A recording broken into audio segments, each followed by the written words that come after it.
अस्सलाम वालेकुम एवरीवन। सो हमने डर्मेटोलॉजी में एक्जिमा स्टार्ट किया था और मैं आपको टाइप्स ऑफ एक्जिमा बता रही थी, जिसमें शुरू की कुछ टाइप्स हमने कर ली और अब हम स्टार्ट करेंगे विद द नेक्स्ट टाइप जो कि है इरिटेंट एक्जिमा। अच्छा, मैंने आपको बताया था कि एमसीक्यूज में मोस्ट ऑफ द टाइम आपको एक सिनेरियो ऐसा बना के देते हैं जो टिपिकली किसी एक टाइप की तरफ जा रहा होता है, तो इस वजह से आपको इनका बहुत डिटेल में पता होने की बिल्कुल भी जरूरत नहीं होती। सिर्फ आपको ये पता हो कि ये टाइप में बेसिकली होता क्या, मतलब किस तरह के क्लिनिकल फीचर्स तो सब में एक्जिमा की आएंगे ना, लेकिन पॉजिटिव एजेंट बदल रहे हैं तो वो क्या है और हमारा मैनेजमेंट में इसमें पहला स्टेप क्या होता है। तो सबसे पहले आ जाती है आपकी इरिटेंट एक्जिमा। नाम पता चल रहा है कोई चीज है जो इरिटेट कर रही है, तो बेसिकली वो चीजें जो ओरिजिनली ही इरिटेटिव है टू एवरीवन, जब वो एक्जिमा कॉज कर दे किसी ना किसी को तो उसको इरिटेंट कहते हैं। उसमें क्या क्या आते हैं, एसिड्स हैं, अल्कलीज हैं और इस किस्म के और लिक्विड्स हैं जो कि किसी भी बंदे की जिस्म पे जब पड़ते हैं तो उनको इरिटेशन कॉज करते हैं। अब एसिड बहुत स्ट्रांग भी होते हैं, वीक भी होते हैं। स्ट्रांग एसिड जाहिर स्किन को बर्न कर देते हैं, लेटर ऑन वो स्किन लाइकेनिफिकेशन हो जाती है और उस पर एक्जिमा भी हो सकता है। वीकर एसिड्स हैं वो क्रॉनिक एक्जिमा की स्टेट कॉज करते हैं। इसी तरह exposure to these things in fuming जो फ्यूम्स फॉर्म में, मतलब अगर आप जैसे जो लोग इन फैक्ट्रीज में ऐसे काम करते हैं जिनमें हर टाइम पूरे जो उनका वेदर है, जो उनकी सराउंडिंग में इन्वायरमेंट है उसमें इस चीज के वो वेपर्स मौजूद होते हैं, उनकी स्किन पे मुस्तकिल इरिटेशन की वजह से एक्जिमा हो जाता है। इस एक्जिमा को इरिटेंट एक्जिमा कहते हैं। ठीक है जी, जहन में रखना है आपने कि इसकी कॉज क्या है।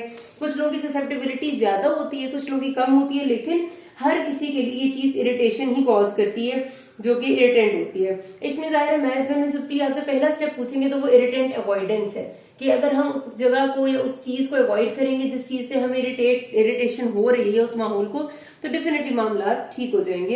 एंड सेकेंडरीली अगर बात करें तो इमोलिएंट्स एंड टॉपिकल ग्लूकोकॉर्टिकॉइड्स, पूरे एग्जाम में आपने इमोलिएंट्स प्लस टॉपिकल ग्लूकोकॉर्टिकॉइड्स हर किसी में लिख देने हैं, ये हर किसी में चल जाते हैं। ठीक है, ये आ गया इसका आंसर। फिर जो अगली टाइप है जो हमने कही एलर्जिक कॉन्टैक्ट एक्जिमा, ये वाली चीज है जो मैं आपको बता रही होती थी कि किसी नाम से पता चल रहा है कॉन्टैक्ट हो रहा है किसी चीज का और उससे हमें एलर्जी हो रही है। एक तो हमने पढ़ा था ना पीछे एटोपिक एक्जिमा में कि मैंने उसे कहा था कि बहुत बड़े बड़े जो डस्ट है, पोलन है, एनवायरमेंट है, उससे हाइपरसेंसिटिविटी रिएक्शन हो जाता है और उससे एलर्जी हो जाती है। लेकिन ये चीजें वो है जो कि इन्वायरमेंटल एजेंट्स के तौर पर प्रेजेंट है। अब अगर कोई चीज हमारी स्किन के साथ डायरेक्ट कांटेक्ट में आ रही है और उससे हमें एक्जिमा हो रहा है, उसको एलर्जिक कांटेक्ट एक्जिमा में रहते हैं। जिससे मैंने आपको कहा था कि कुछ लोगों को खास रिस्ट वॉच के मटेरियल से बाजू पे एलर्जी हो जाती है, कुछ लोगों को खास किस्म की जीन्स की बेल्ट पहनने से एलर्जी हो जाती है, कुछ लोगों को खास किस्म के इयररिंग्स पहनने से एलर्जी हो जाती है। तो वो खास चीज जो कि मटेरियल उनकी बॉडी के साथ इन टच आ रहा है उससे उन्हें मसले। इस एलर्जन में मटेरियल्स में निकल, डाइक्रोमेट, रबर,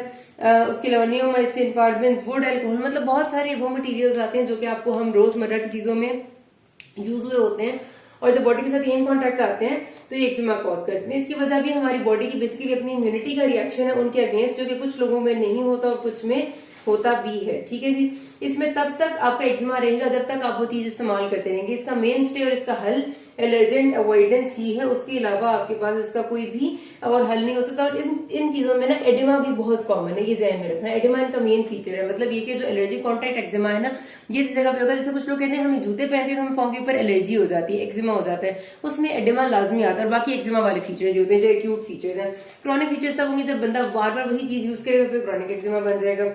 तो मैनेजमेंट के लिए एलर्जन अवॉइडेंस के साथ साथ सेम वही इमोलिएंट्स एंड टॉपिकल ग्लूकोकॉर्टिकॉइड्स। ठीक है, ये आ गया। अब आ जाते हैं एस्टेटोटिक एक्जिमा। एस्टेटोटिक एक्जिमा जो है ना बेसिकली आपका होता है ड्राई स्किन से, और ये बेसिकली ड्राई स्किन की वजह से एक्जिमा हो जाता है और एल्डरली पीपल में कॉमन है। एल्डरली में कॉमन क्यों है जी? क्योंकि एक तो एल्डरली पीपल जब बहुत ओल्ड एज हो जाती है तो स्किन का ख्याल रखने वाले बहुत कम ही रह जाते हैं, ज्यादा स्किन का ख्याल नहीं रखते, स्किन ड्राई हो जाती है और खारिश करते हैं। खारिश की वजह से, मुस्तकिल खारिश करने की वजह से एस्टेटोटिक एक्जिमा डेवलप हो जाता है। या फिर ड्राई स्किन होने की बाकी जो वजूहात है वो ये भी हो सकती है कि जिन लोगों में एक ऐसे माहौल में जिनने काम करना होता है जहां पर बहुत गर्म एनवायरनमेंट है, सेंट्रल हीटिंग सिस्टम लगा हुआ है, शदीद गर्मी है, उसमें क्या होता है कि पसीना निकलने के बाद एक वक्त आता है कि स्किन आपकी खुश्क हो जाती है। जब बहुत ज्यादा स्किन के अंदर से पानी खत्म हो जाएगा तो स्किन खुश्क हो जाएगी, वो एक वजह होती है। इसके अलावा जो लोग डायूरेटिक्स इस्तेमाल करते हैं उनके अंदर भी, क्योंकि पानी डायूरेटिक्स के जरिए आपके यूरिन के थ्रू बहुत ज्यादा निकल जाता है, तो उनके अंदर भी पानी की कमी होती है। या फिर जो लोग कोलेस्ट्रॉल लोअरिंग ड्रग्स इस्तेमाल करते हैं वो भी आपके अंदर पानी की कमी करती है। तो जो भी चीज पानी की कमी करेगी, आपको पता है जनरली आम अल्फाज में हम बात करते हैं तो हम किसी से कहते हैं कि भाई आज तुम्हारी कितनी खुश्की लग रही है, तुम्हारे ऊपर पानी ज्यादा पिया करो, या होंठ खुश्क लग रहे हैं, जल्द इतनी खुश्क लग रही है, पानी ज्यादा पिया करो। तो जो जो चीजें पानी की कमी अंदर करती हैं उनसे जल्द खुश्क हो जाती है।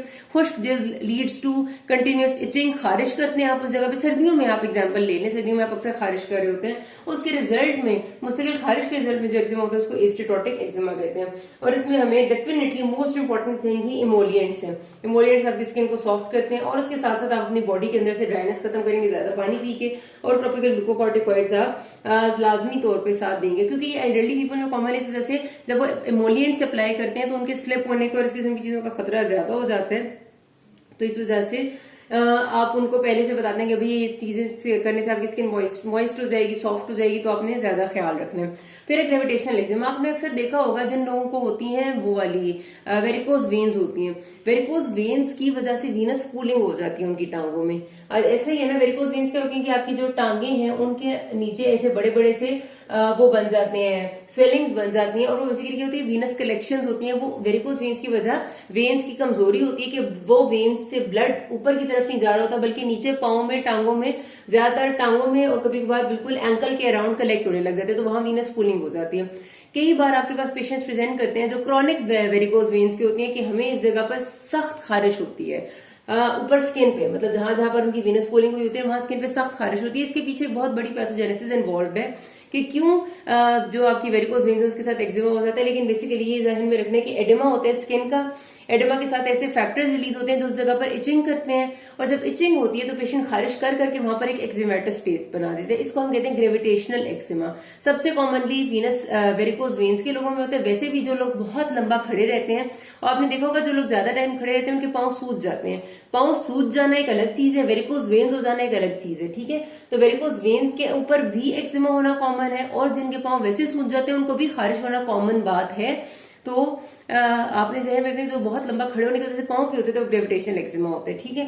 और इसके मैनेजमेंट में हम लाजमी पेशेंट को काउंसिल करते हैं कि भाई आपने टांगे लेग एलिवेट करके रखनी है, ऊपर रखनी है। अगर उसके ऊपर कोई अल्सरेशन हुई हुई है तो आपने उसको बैंडेज से अल्सरेट लपेटना है, क्रेप बैंडेज करनी है, एडिमा भी रिड्यूस हो जाएगा।